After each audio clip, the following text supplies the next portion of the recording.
कर दूं। Welcome to Krishna Bhavanamrit. कैसे हैं आप सभी? जानते हैं हम ट्रेडिंग ऑन स्टॉक एक्सचेंज के बारे में। सो वीडियो को एंड तक देखिएगा, keep watching it.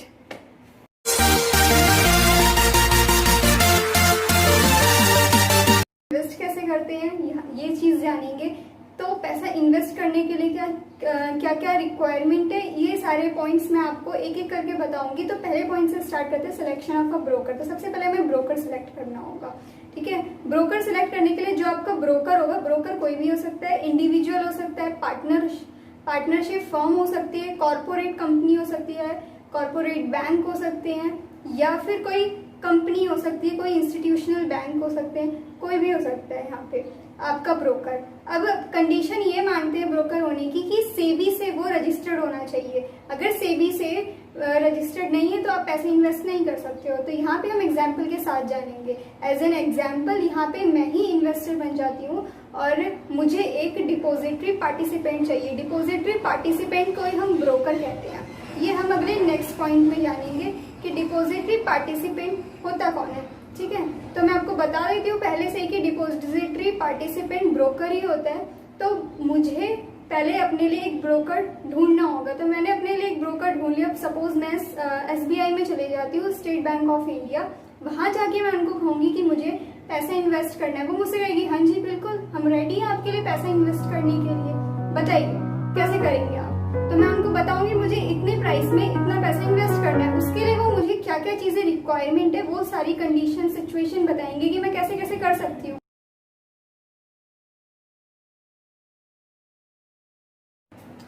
Now the second point is open the demat account with the depository. अब ये डिपोजिटरी होता क्या है? जो ब्रोकर है उसे हम कहते हैं डिपोजिटरी पार्टिसिपेंट, ठीक है। ब्रोकर को हम एजेंट भी कहते हैं, ब्रोकर को हम डिपोजिटरी पार्टिसिपेंट के नाम से भी कहते हैं शेयर मार्केट के अंदर। तो यहाँ पे 3 लोग काम करेंगे पैसा इन्वेस्ट करने के लिए। कौन होगा? एक तो इन्वेस्टर जो कि मैं हूँ, ठीक है, मैं इन्वेस्टर हूँ, मुझे पैसा इन्वेस्ट करना है, ठीक है। दूसरा आ जाएगा डिपोजिटरी पार्टिसिपेंट जो मेरा ब्रोकर है, मेरे लिए पैसा मार्केट में इन्वेस्ट करेगा। और थर्ड आ जाता है डिपॉजिटरी इंस्टीट्यूशन, ठीक है, जहां पे मेरी सिक्योरिटीज सेफ रहेगी। मैं पैसा इन्वेस्ट करूंगी तो बदले में मुझे सिक्योरिटीज मिलेगी। मैंने आपको बताया था शेयर, डिबेंचर्स, बॉन्ड्स, ये सारी हमारी सिक्योरिटीज हो जाती है, ठीक है। तो यहाँ पे मेरी सिक्योरिटीज सेफ रहेगी। ये शेयर मार्केट के अंदर आ जाते हैं। अब मैं आपको अच्छे से इसके बारे में एक्सप्लेन करूंगी। मुझे पैसा इन्वेस्ट करना है तो मैं इन्वेस्टर हो गई, ठीक है। मेरे लिए कौन आगे ये काम करेगा? वो होगा ब्रोकर, जिसे हम कहेंगे डिपॉजिटरी पार्टिसिपेंट। एंड थर्ड आएगा हमारा डिपॉजिटरी, जो जहाँ पे मेरा जो सिक्योरिटीज है वो डिपॉजिट होगा। अब इस सबको भूल जाइए कि आप मार्केट में पैसा इन्वेस्ट कर रहे हैं, एवरीथिंग, ठीक है, भूल जाइए थोड़ी देर के लिए। सपोज मुझे पैसा रखना है अपना, ठीक है, सेफ जगह। तो मैं कहाँ रखूंगी? बैंक में रखूंगी अपना पैसा, ऑब्वियस सी बात है, ठीक है। मेरे लिए सबसे सेफ्टी की जगह होगी बैंक। मैं वहां पे चाहे मेरा 10 रुपए हो या 10,000 रुपए हो, मैं वहां पे अपना पैसा रख सकती हूँ। इस बात की मुझे बैंक गारंटी देती है कि आपका पैसा सेफ रहेगा, ठीक है। अब मेरा पैसा वहां पे सेफ रहेगा, इसके लिए वो मुझे क्या करेंगे? मैं अपना एक अकाउंट खुलवाऊंगी, मुझे पेपर वर्क करना होगा वहां पे थोड़ा बहुत, ठीक है। लेकिन यहाँ पे क्या होता है? यहाँ पे कोई पेपर वर्क नहीं होता, यहाँ पे इलेक्ट्रॉनिक चीजें होती हैं। तो मुझे अपना पैसा सही जगह रखना है जहाँ पे मेरा पैसा सेफ है, सुरक्षित है, ठीक है, इसका पूरा ध्यान रखा है। मैं अपना बैलेंस चेक कर सकती हूँ एज अ पासबुक, ठीक है। मुझे अपना FD करवाना है, तो जो भी काम करवाना है मैं बैंक के थ्रू करवा लेती हूँ। लेकिन अब मेरी बात आती है, मैंने पैसा इन्वेस्ट करना है मार्केट के अंदर। हम फिर से पहले वाली बात पे आ जाते हैं कि पैसा इन्वेस्ट कर रहे हैं, तो उसके बदले मुझे क्या मिलेगा? शेयर्स मिलेंगे, सिक्योरिटीज मिलेगी। मेरी सिक्योरिटीज की सेफ्टी कौन रखेगा? तो वो सेबी रखेगा। अब सेबी कैसे रखेगा? जैसे कि हमारा पैसा सेफ रहे, उसके लिए हमारे लिए एक बैंक खोल दिया गया कि हम वहां पे अपना पैसा रख सकते हैं और वो पैसा सेफ है, ठीक है। उसी तरह सिक्योरिटीज को सेफ रखने के लिए बैंक की तरह ही एक इंस्टीट्यूट बनाया गया है। उस इंस्टीट्यूट को हम डिपॉजिटरी इंस्टीट्यूशन कहते हैं, ठीक है, जहां मेरी सिक्योरिटीज डिपॉजिट हो जाएंगी। अब वहां पे मेरा कुछ भी नहीं रहेगा, सिर्फ शेयर्स रहेंगे जो मैं खरीद रही हूँ, बेच रही हूँ, सब कुछ, सारा बैलेंस मेरा वहीं पे होगा, ठीक है। अब इंडिया में ऐसे 2 डिपॉजिटरी इंस्टीट्यूशन है। पहला है NSDL एंड सेकंड है CDSL। तो NSDL क्या है? नेशनल सिक्योरिटीज डिपॉजिटरी लिमिटेड, और दूसरा है CDSL, ठीक है, सेंट्रल डिपॉजिटरी सर्विसेज लिमिटेड, ये हमारा दूसरा इंस्टीट्यूट है। इंडिया में ऐसे 2 इंस्टीट्यूट हैं। तो बेसिकली ऐसे 2 इंस्टीट्यूट है। बैंक इंडिया में बहुत सारे हैं, बहुत लोगों को पैसा अपना बचा के बैंक में रखना होता है, लेकिन शेयर्स के लिए सिर्फ अभी 2 ही ऐसे बड़े इंस्टीट्यूट बनाए गए हैं, NSDL और CDSL। यहाँ पे हम अपना डीमेट अकाउंट ओपन करवा सकते हैं। जैसे कि पैसा बचाने के लिए मतलब सेफ रखने के लिए मैं अपना सेविंग अकाउंट खुलवाती हूँ, ठीक है। मुझे पैसा लॉन्ग टर्म के लिए बचा के रखना है तो उसके लिए मैं FD करवाती हूँ, ठीक है, फिक्स डिपॉजिटरी। तो ये सारी चीजें होती हैं, या PPF अकाउंट खुलवाती हूँ, वो सारा बैंक का काम होता है। सेविंग अकाउंट, करेंट अकाउंट, ठीक है, ये सारी चीजें बैंक के हो गए। इसी तरह से जो हमारे CDSL और NSDL है, यहाँ पे अपनी सिक्योरिटीज को सुरक्षित रखने के लिए डीमेट अकाउंट ओपन करवाना होता है। अब डीमेट अकाउंट को ओपन कैसे करवाते हैं? तो सबसे पहले ये पेपरलेस है, यहाँ पे आपको कोई पेपर वर्क नहीं करना पड़ता, सीधा सीधा ऑनलाइन प्रोसीजर है आपका। मैंने SBI को चुना था अपना एजेंट, ठीक है। उस एजेंट का नाम क्या था? डिपॉजिटरी पार्टिसिपेंट, जो पार्टिसिपेट करेगा मेरे थ्रू, ठीक है। मेरा अकाउंट, मेरा बैलेंस, वो सब मुझे मेंटेन करके सारी इन्फॉर्मेशन देंगे। इनकी ये ड्यूटी है, इनका काम है ये कि वो अपने इन्वेस्टर को सारी इन्फॉर्मेशन दे। ऑलराइट, तो अब मुझे डीमेट अकाउंट ओपन कैसे करवाना है? तो उसके लिए सबसे पहले तो बैंक अकाउंट होना चाहिए। पहली चीज कि बैंक अकाउंट, डीमेट अकाउंट तभी ओपन होगा, आपको पैसा मार्केट में इन्वेस्ट करना है जब बैंक अकाउंट होगा। तो बैंक अकाउंट नेसेसरी है, बैंक अकाउंट होना चाहिए, पैन कार्ड होना चाहिए, ठीक है। अगर ये 2 चीजें आपके पास है तो आपका डीमेट अकाउंट ओपन हो जाएगा। तो यहाँ से आपका डीमेट अकाउंट हो जाएगा। ये सारी डॉक्यूमेंट्स कौन मांगता है? मेरा एजेंट मांगेगा, SBI लेगी, ठीक है। वो मेरा डीमेट अकाउंट ओपन करवा देंगे, या तो वो मेरा NSDL में करवा देंगे या फिर CDSL में करवा देंगे, ठीक है। कि दोनों में से किसी एक इंस्टीट्यूट में मेरा अकाउंट ओपन हो जाएगा बाकायदा। अब जो डिपॉजिटरी पार्टिसिपेंट है, जो मेरा ब्रोकर है, एजेंट है, वो मुझे ये सारी इंफॉर्मेशन टाइम टू टाइम देगा कि मेरे कब शेयर्स के प्राइस बढ़े हैं, कब कम हुए हैं, सिक्योरिटीज के हालचाल कैसे चल रहे हैं, ठीक है। मेरा जो अच्छा, अब यहाँ पे डीमेट अकाउंट में क्या होगा कि अगर मैं जब शेयर्स को खरीदती हूँ, सिक्योरिटीज खरीदती हूँ, तो वो सिक्योरिटीज मेरे पास आएंगी, तो मेरे पास नहीं आएंगी वो, ठीक है, मेरे डीमेट अकाउंट में चले जाएंगे। जैसे मैंने पैसा रखा था वो सेविंग अकाउंट में जाता है, वैसे ही मैं सिक्योरिटीज को खरीदती हूँ तो वो मेरे डीमेट अकाउंट में चले जाएंगे। अगर मैं बेचती हूँ, ठीक है, अगर मैंने अपनी सिक्योरिटीज को बेच दिया तो वो मेरे डीमेट अकाउंट से जिसको मैं बेच रही हूँ उसके डीमेट अकाउंट में ट्रांसफर हो जाएगा। अब ऐसे ही तो बेचा खरीदा नहीं जाएगा ना, उसके लिए पैसे लगते हैं, तो वो पैसे कहाँ से कटेंगे? वो मेरे बैंक अकाउंट से कटेंगे, ठीक है। अब पैसे वाली काम मेरे बैंक से ही हो जाएगा, और जो सिक्योरिटीज आ रही है जा रही है वो सारा काम डीमेट अकाउंट से हो जाएगा। सो आई होप सो आपको ये सेकंड पॉइंट अच्छी तरह से समझ में आ गया होगा। और जो ब्रोकर है वो यही काम करते हैं, मेरा सबसे पहले डीमेट अकाउंट ओपन करवाएगा वो, उसके बाद क्या करवाएगा वो मुझे सारी चीजें इंफॉर्मेशन देगा। Third point is placing an order. तो प्लेसिंग एन ऑर्डर में क्या होगा? मैंने आपको बताया मैं इन्वेस्टर हूँ, ठीक है, SBI मेरा ब्रोकर है, डिपॉजिटरी पार्टिसिपेंट, और जो NSDL या CDSL है वो हमारा डिपॉजिटरी इंस्टीट्यूशन है, ठीक है। अब मैंने अपना ब्रोकर ढूंढ लिया SBI, मैंने डीमेट अकाउंट भी ओपन करवा दिया। किसके थ्रू करवाया? SBI के थ्रू। SBI ने कहा कि आपका डीमेट अकाउंट ओपन होगा, उसके लिए आपको बैंक अकाउंट की रिक्वायरमेंट है और पैन कार्ड की रिक्वायरमेंट है। मैंने वो रिक्वायरमेंट भी उनको पूरी कर दी। उसके बाद क्या करेगा वो? मुझे क्या करना है? सिक्योरिटीज को खरीदना है। अब मुझे बैंक ने कुछ इन्फॉर्मेशन नहीं दी, जो मेरा ब्रोकर है उसने मुझे कुछ नहीं बोला, लेकिन मुझे सिक्योरिटीज खरीदनी, तो उसके लिए मुझे ऑर्डर देना होगा, ठीक है। अब मैं ऑर्डर दूंगी किसको?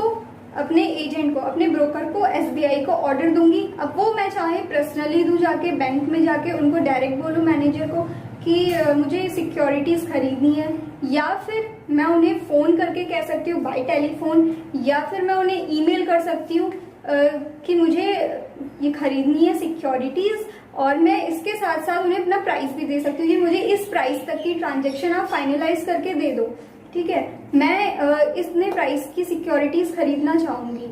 अब हमने प्लेसिंग ऑन ऑर्डर में थर्ड पॉइंट में क्या किया? ऑर्डर दे दिया। इन्वेस्टर ने ब्रोकर को ऑर्डर दिया कि सिक्योरिटीज को खरीदो, या फिर मेरे को खरीदनी होगी या तो बेचनी होगी, वो मुझ पे डिपेंड करता है, मतलब इन्वेस्टर पे डिपेंड करता है कि वो खरीदना चाहता है या बेचना चाहता है। ऑलराइट, यहाँ पे दोनों चीजें एप्लीकेबल है।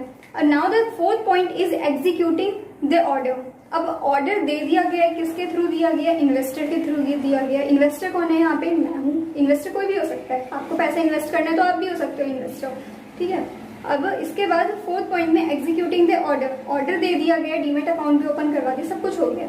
तो ऑर्डर देने के बाद ब्रोकर के पास ये इन्फॉर्मेशन पहुंची कि इन्वेस्टर ने ऑर्डर दिया है मुझे, मतलब ब्रोकर को इन्फॉर्मेशन मिली है, एसबीआई को इन्फॉर्मेशन मिल चुकी है यहाँ पे। अब इसके बाद क्या करेगा वो? एक कॉन्ट्रैक्ट नोट बनाएगा। उस कॉन्ट्रैक्ट नोट में इस कंपनी की सिक्योरिटीज है, फॉर एग्जाम्पल एक्सिस बैंक की सिक्योरिटीज है, या फिर रिलायंस की सिक्योरिटीज है, टेस्ला की है, आदित्य बिरला ग्रुप की सिक्योरिटीज है। जिस भी कंपनी की वो मुझे सिक्योरिटीज खरीदवाएगा या बिकवाएगा, वो उस कॉन्ट्रैक्ट नोट में उस कंपनी का नाम लिखा होगा, और मुझे कितनी क्वांटिटी है मैं खरीद सकती हूँ वो क्वांटिटी लिखी होगी, उस शेयर्स के प्राइस लिखे होंगे। इसके साथ वो अपना कुछ ब्रोकरिंग चार्जेस लेंगे एज अ कमीशन, तो वहां पे वो अपना ब्रोकरेज चार्ज लिख देंगे उस कॉन्ट्रैक्ट नोट के आगे, और वो कॉन्ट्रैक्ट नोट बना के मुझको सेंड कर देंगे, मतलब इन्वेस्टर को सेंड कर देगा। वो कौन करेगा? ब्रोकर करेगा इन्वेस्टर को सेंड, एग्जीक्यूटिंग ऑर्डर में ट्रांजेक्शन्स कंप्लीट करने के लिए।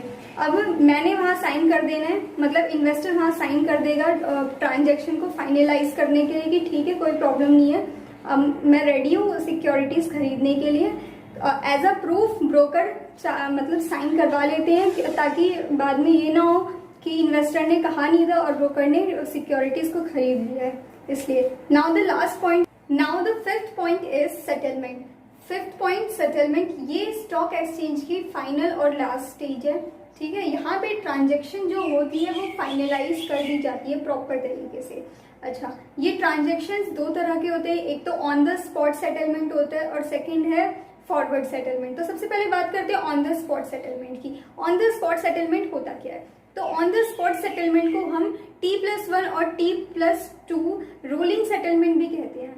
क्यों कहते हैं जानते हैं। अगर मैंने ट्रांजेक्शन की है, मंडे को ट्रांजेक्शन हुई है मेरी सिक्योरिटीज की, सबसे पहले मैं यहाँ पे बता देती हूँ सेटलमेंट होगा कैसे। जो सेलर है, सेलर के डीमेट अकाउंट से बायर के डीमेट अकाउंट में सिक्योरिटीज ट्रांसफर हो जाती है। मैंने आपको बताया पूरा ऑनलाइन इलेक्ट्रॉनिक ट्रांजेक्शन होती है। यहाँ पे कोई कैशलेस कैश के साथ नहीं होता कि पैसा हाथ में आएगा फिर सिक्योरिटीज हाथ में आएंगी फिर उसको देंगे इसको देंगे, ऐसा कुछ नहीं होने वाला है। यहाँ पे इलेक्ट्रॉनिक तरीके से, पेपरलेस तरीके से ऑनलाइन होती है सारी चीजें, ठीक है। तो सेलर के डीमेट अकाउंट से बायर के डीमेट अकाउंट में सिक्योरिटीज ट्रांसफर हो जाती है। ऑलराइट, अब कैसे हमने बात की थी ऑन द स्पॉट सेटलमेंट। तो ऑन द स्पॉट सेटलमेंट को T+1 या T+2 रोलिंग सेटलमेंट भी कहते हैं। सपोज ट्रांजेक्शन हुई है, सेटलमेंट हुई है मंडे को, तो सिक्योरिटीज कब तक ट्रांसफर होगी? या तो वो ट्यूसडे तक आ जाएगी या फिर वेडनेसडे तक तो पक्का ही आ जाएगी, ठीक है। तो इसको हम कहते हैं T+2 रोलिंग सेटलमेंट, जिसे हम ऑन द स्पॉट सेटलमेंट कहते हैं कि तुरंत आ जाती है। तो 2 दिन के अंदर अंदर पक्का सेटलमेंट, मतलब सिक्योरिटीज डीमेट अकाउंट में जो बायर है उसके अकाउंट में ट्रांसफर हो जाएगी। यहाँ पे बायर मैं हूँ तो मेरे डीमेट अकाउंट में 2 दिन के अंदर अंदर सिक्योरिटीज आ जाएंगी। ऑलराइट, इसके बाद आता है हमारा second point, forward settlement. Forward settlement periodic settlement कहते हैं इसको, जो कि T+5 और T+7 सेटलमेंट होता है। इसमें क्या होता है, इन द वीक या फिर in the next week securities demat account में ट्रांसफर हो जाती है बायर के। कैसे होती है बताते हैं, ठीक है। यहाँ पे क्या होगा, अगर मैंने ट्रांजेक्शन की है, मतलब सेटलमेंट किया मंडे को, तो या तो मेरी सिक्योरिटीज आ जाएगी मेरी डीमेट अकाउंट में फ्राइडे तक, या फिर नेक्स्ट वीक के मंडे ट्यूसडे तक तो आई जानी है। ऑलराइट, अब स्टॉक एक्सचेंज जो की जितनी भी ट्रांजेक्शन्स होती है इसकी टाइमिंग जान लेते हैं। सबसे पहले ये Monday to Friday stock exchange open रहता है और सुबह 9:15 से शाम के 3:30 बजे तक इसकी ट्रांजेक्शन्स हो सकती है, ठीक है। 9:15 AM और शाम के 3:30 PM तक इसकी सारी ट्रांजेक्शन्स खुली रहती हैं, ओपन रहती हैं। तो इस टाइम के बीच में सारी ट्रांजेक्शन होती है और मंडे टू फ्राइडे ये ओपन रहता है, स्टॉक एक्सचेंज से भी ओपन रहता है मंडे टू फ्राइडे। ऑलराइट, तो ये इसका टाइम है और मैंने आपको बता दिया ऑन द स्पॉट और forward settlement. On the spot में 2 दिन के अंदर सिक्योरिटीज ट्रांसफर हो जाती है और फॉरवर्ड में 1 हफ्ता या फिर 1 हफ्ते से मतलब नेक्स्ट वीक तो आ ही जाने हैं। ऑलराइट, तो हमने सारे पॉइंट्स पढ़ लिए। पहला पॉइंट था हमारा सिलेक्शन अ ब्रोकर, दूसरा है opening a demat account. Demat account के लिए मैंने बता दिया बैंक अकाउंट और आपका पैन कार्ड रिक्वायरमेंट होता है। और फर्स्ट में तो बात कर ही ली थी कि सेबी से रजिस्टर होना चाहिए आपका ब्रोकर। कोई भी हो सकता है, आजकल लोग ऑनलाइन पैसा इन्वेस्ट कर रहे हैं, ग्रो पे पैसा इन्वेस्ट कर रहे हैं और आप स्टॉक है, बहुत सारे ट्रेडिंग एप्स है, इन लॉन्ग टर्म के लिए भी इन्वेस्ट कर सकते हो आप यहाँ से। जैसी मर्जी आपकी इन्वेस्टमेंट चॉइस है वो आप कर सकते हो। Trading investment that is totally depends on you. Okay, तो मिलते हैं हम नेक्स्ट वीडियो में। Bye bye.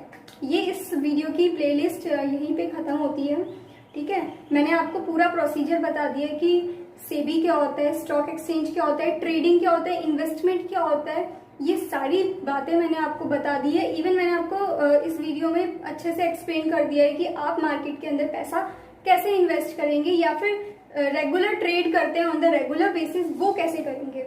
ऑलराइट, तो वीडियो अच्छी लगी तो वीडियो को लाइक, शेयर एंड सब्सक्राइब हम सब जरूर कीजिएगा। Okay, bye.